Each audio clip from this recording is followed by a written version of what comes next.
Mega Man 2, released in 1980X, is considered by many to be one of the best games in the classic Mega Man series, as well as one of the best games in the NES library. At first glance, it's not hard to dispute that. After all, Mega Man 2 does what any good sequel does. It improves upon its predecessor's formula and introduces some elements to make the game more fun. Most people live and die by this game, saying that if you have to play any Mega Man game in the series, it has to be this one.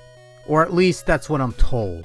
By the time I got my hands on Mega Man 2 way back when, I had already owned Mega Man's 1 and 3. I had also dabbled a bit into Mega Man 4, and hell, it's possible I might have even played the first Game Boy Mega Man. So to say in here that this sequel was better than those games when it was the earlier release piqued my interest, so I sat down and I played the game. After sitting through a neat opening sequence, I was presented with two difficulty settings, normal and difficult. Wow, difficulty select in a Mega Man game? This must be a good challenge if they went to that trouble. I picked normal first and figured I'd get to difficult later when I mastered enough of the game. Considering how difficult the original Mega Man was, it was a good idea at the time to start easy and work my way up. You know, maximizing the most out of my video game. So upon pressing the start button, instead of starting the game right off the bat, it took me to another menu. This one asking me if I wanted to start a new game or continue via password. The password system used here is different from later Mega Man games, and has more in common with the original Game Boy Mega Man game, but that's okay, whatever works. So they start you off with 8 robot masters to choose from instead of 6 like in the original Mega Man, another new staple that would become the norm for the series to come. I decided to pick Flashman as my first victim, because if I recall from Mega Man 3 where you got to face Doc Robot interpretations of Mega Man 2 bosses, this guy had a time-stopping ability and a machine gun. Maybe I should have started with Airman, who shoots little tornadoes and blows you away. Even without a slide ability, Airman is rather easy to beat as long as you have a healthy dose of energy and are willing to sacrifice quite a bit of it. So I begin Flashman stage, and then I ran into the first problem I had with Mega Man 2. It's too damn easy. Enemies don't take as many hits to die, and certain bosses, like Flashman, would lose 4 points of energy from each shot of my regular pea-shooting Mega Buster. So guess the end result. I beat Flashman. On my first try. It was at this point where all expectations and glorifications of the game were shattered, and I felt that this would be a breeze compared to the original Mega Man. As a matter of fact, I could recall, quite vividly, and without internet access, Nintendo power, or cheat codes of any kind, that I was able to conquer Mega Man 2 on the first day after I got the game. Figured out all the boss weaknesses, all the patterns, all that stuff in one 24-hour period. Just as a comparison, it took me a couple of months to get through Mega Man 1, and a few weeks to get through Mega Man 3. And again, this was without Nintendo Power or any of those gaming magazines. And I so desperately wished I was making this up, but unfortunately, I'm not.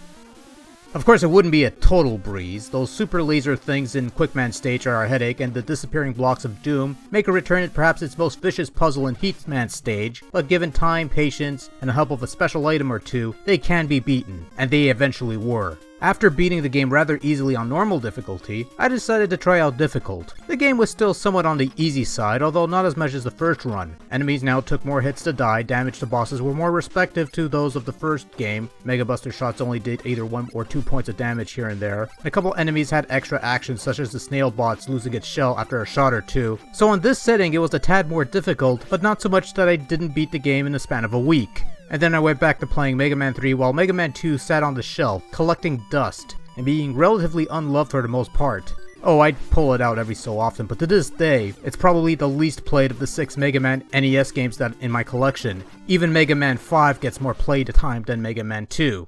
So up to this point, it sounds like I'm being rather negative towards Mega Man 2, and truth be told, it does seem a bit unfair that I go on about the game's relative ease.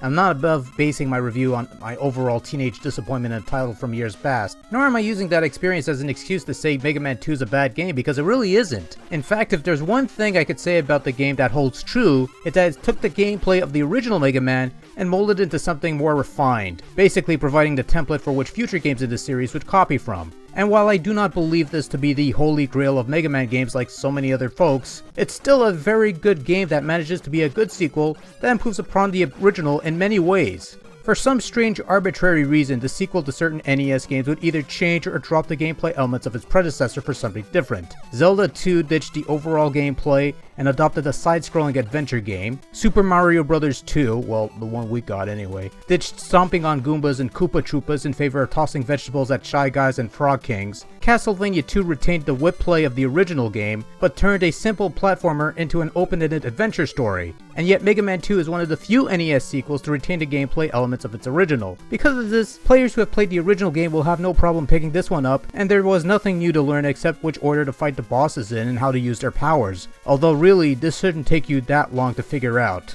In fact, Mega Man 2 seems more like a refinement of what the original Mega Man brought to the table, and that's actually a good thing.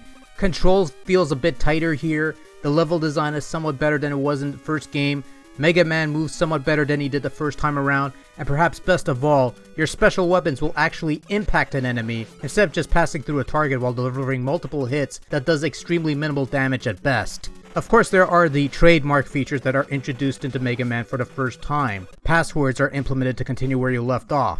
You can now pick up energy tanks along the way to refill your life whenever you're in a jam, and you'll earn special utilities to help you upon defeating certain bosses, perhaps a precursor to the many functions of Rush the Dog, who appears in the next game.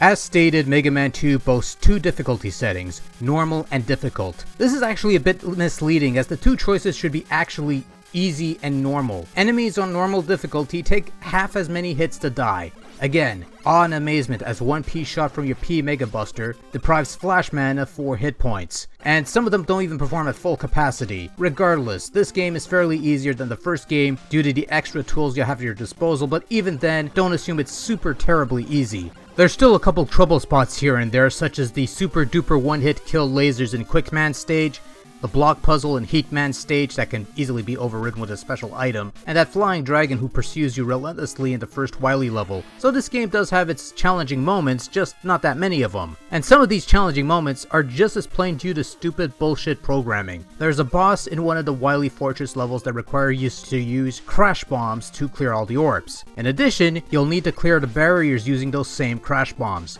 You only have a limited number of crash bombs, so there's a specific pattern you have to follow in order to successfully defeat this boss economically. However, if you mess up and run out of crash bombs, you're pretty much screwed because none of your other weapons will work. Hence, you have to commit suicide and restock on crash bombs by defeating the fleet of Joes obstructing your path to the boss. Now, this isn't game breaking or anything, and at the very least it can be argued that you can restock your weapons. It's just a really stupid move to pull just to give the game some semblance of challenge. But then it's not as bad as that alien you have to fight at the end of the game, where you need Bubble Lead to even inflict damage since all your other weapons, including your default Buster by the way, will refill his life. However, if you run out of Bubble Lead, then it's pretty much game over because the stage has no means of restocking your weapons outside of a game over. Now that is bullshit for the sake of bullshit that no other Mega Man would follow, and that's probably for the best.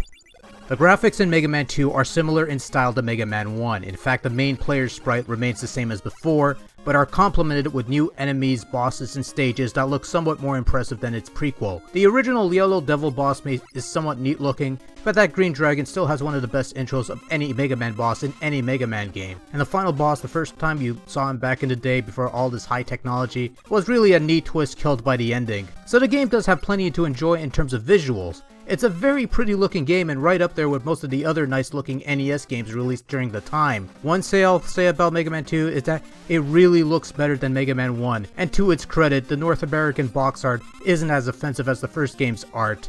It's still not very good though, but what are you gonna do? Mega Man 2 reuses most of the original sound effects from Mega Man 1, and to some extent they sound a little crisper here than they do in the older game. The sound effects that were created for this game are your typical fare, and nothing to get excited about, but they sound decent, I guess. However, I should praise the soundtrack in Mega Man 2, which is actually a fairly solid offering of memorable tunes and generally excellent compositions that will stick in your mind for years to come. It's actually one of the better collections of old school chip music that I've heard, and still ranks up there with most other favorites of the 8-bit variety. Mega Man 2 is the sequel that all sequels numbered 2 should follow, improve upon the original's mechanics while still retaining the fun factor associated with the earlier title. In this regard, Mega Man 2 succeeds tenfold. The gameplay is great, the soundtrack's great, the graphics are top notch, and there's enough of an improvement and refinement over the original game that it isn't considered to be a mere rehash. However, the relative ease of the difficulty does take the whole package down a bit, but it still ranks up there as one of the best in the classic Mega Man. The absolute best, however, I don't think so, but it's still an awesome game that should be played by just about everyone.